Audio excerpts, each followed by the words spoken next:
Hey, it's me, MLB. Here's chapter 21 of Shattered Image, and this one is titled Broken. The time and place to meet were then quickly discussed, and Sero's parents were notified of his leaving, and then Sero was out the door and running to meet with Aizawa to go searching for you. In the meantime, Aizawa had called the local police station to ask if any reports had come in that evening involving a young teenage girl and asked them to notify him immediately if any such reports arose, and then he went to meet up with Sero. "Hi, sir." Sero greeted his teacher as he ran up to meet him on the corner of the streets they had agreed to meet on. "Hello, Sero. Thank you for coming out." Aizawa greeted the black-haired classmate. "I appreciate your help." I don't know if I'm going to be much help," Sero said with a sigh, his chest rising and falling heavily as he recovered from his run. "Like I said on the phone, sir, we had a little falling out, but she left quite angrily." You still might be the better person to be there if she's in trouble," he replied. "I'll still be within eyeshot in case my quirk is needed, but this way might work better. She does respond to you." Well, thank you, sir, but again, I don't know how angry she is at me. She might just turn around and quirk me," Sero replied sheepishly. Something tells me she won't," Aizawa replied somewhat knowingly, "but I will be there to break you out if she does." Okay," Sero resigned. Just then Aizawa's phone rang and he checked the person calling before he answered. "Yes," he asked into the receiver. The person spoke and he nodded and then looked at Sero.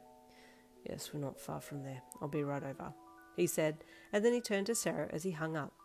"There's been a report of a girl with some kind of paralysis quirk, and she's got 5 guys paralysed and is punching one of them. It's in front of the petrol station, 2 streets over," he added, pulling his scarf off from around his neck. "Let's go." Sero nodded and bent his arms at the elbow, and then shot tape to the closest rooftop, and then he and Aizawa were off and swinging, making their way as quickly as they could to the petrol station.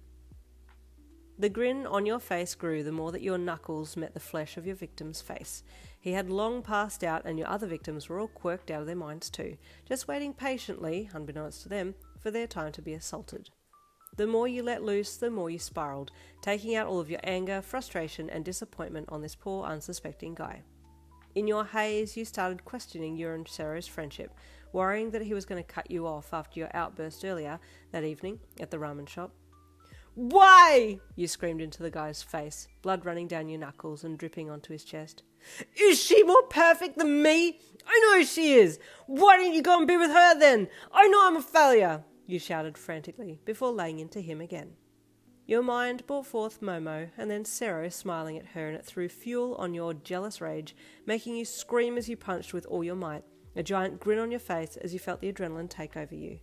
You then stopped and stood up, walking over to one of the other guys who was quirked out, standing there with a blank look on his face.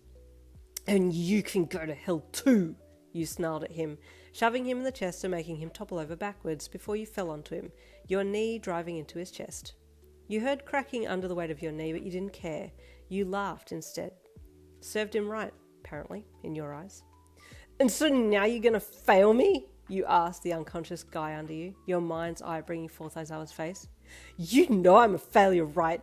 You brought me into this school just to kick me out because you're a sadistic piece of—" "Hey, Yin," a voice suddenly called from behind you, and you stopped and looked over your shoulder. There behind you in the dark was Sero. Well, you weren't sure if it really was him or not because your mind was starting to go a little fuzzy, but you thought it was him. His voice sounded familiar. "What are you doing here?" you snapped, letting go of your hold on the guy on the ground and standing up and then turning to face Sero. Hey," he said, raising his hands in defense as he took a step back.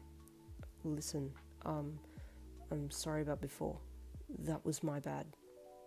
You thought he was referring to when he was being friendly towards Momo, and you arced up.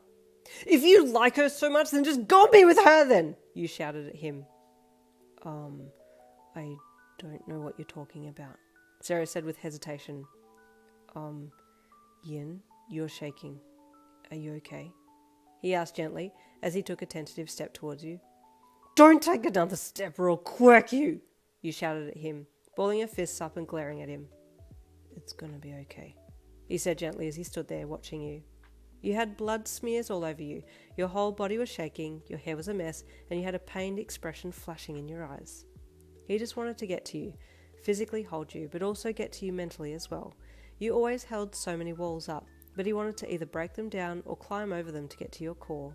In that moment, he wanted to save you more than anything else in the world. Slowly, he took another step towards you. "Don't!" you shouted, your lips trembling. "It's okay," he said gently. "It's okay. You can quirk me. I just want to help. That's all." "You can't help me. I'm a failure. No one can help me. I don't even know what's wrong with me," you said in a trembling voice, but still with your fists balled up and anger flashing in the back of your glare. There was still pain present, but there was also anger now. "It's okay," he said again as he took another 2 steps, his right hand reaching out slowly as he got closer to you. "You hate me," you whispered lowly. "You're projecting," he whispered back. "Why don't you hate me?" you asked in a pained voice. "I can't hate you. I've tried," he replied softly as he finally reached his hand out and touched your shoulder. "Just go," you barely whispered as you gave in to him. "I won't," he said as he took that last step and wrapped his left arm around you and then pulled you into his embrace. "Don't leave me," you whispered just before your whole body went limp and he had to brace to hold you up. "Oh, Yin. Hey, Yin?" he asked as he felt your body getting heavier and heavier. Sir?" he called out into the darkness. She's blanked on me." As soon as he called, another dark figure could be seen dropping down from the rooftops and land beside him, helping him take your weight. As soon as Aizawa grabbed you, he looked up at the 5 guys who were either on the ground or standing spaced out and activated his quirk on them. No sooner had he done that, they all came to, and the standing ones looked around in confusion, while the ones on the ground started groaning in pain as they felt their bodies coming back to them. "That was well done," Aizawa said to Sero. "I'll be marking this as an assessment, so expect to be given feedback. You'll write a 1-page report on what you could have done better and what strategies you learned from this." Sero deadpanned. "Oh, yes, sir," he replied blandly as he tried to lift you up. "I can take it from here and get her assessed. Will you be alright to get home?" Aizawa asked, the able-bodied tape quirk wielder. "Oh, sir, do you think I could come along until she wakes up? It might be better if she sees me when she wakes up. She told me not to leave her just before she passed out." Aizawa nodded. "Very well," he conceded. "We'll call for an ambulance." He glanced at the other bodies on the ground that you had attacked. Might need a few." And so a few ambulances, police cars and assessments later, you and the boys that you had attacked were being transported to the closest hospital, with Sero riding shotgun in your ambulance while Aizawa sorted out the proceedings with the police.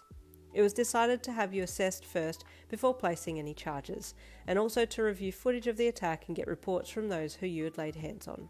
There was a lot of paperwork ahead for Aizawa, who wasn't exactly thrilled by the idea of it. Well, for those that were like, I hope she doesn't do anything too bad. Sorry, guys. She kind of went off the rails there. But stay tuned for next week. I'm sorry, it's next week. I'll see you for the following chapters of Sero then.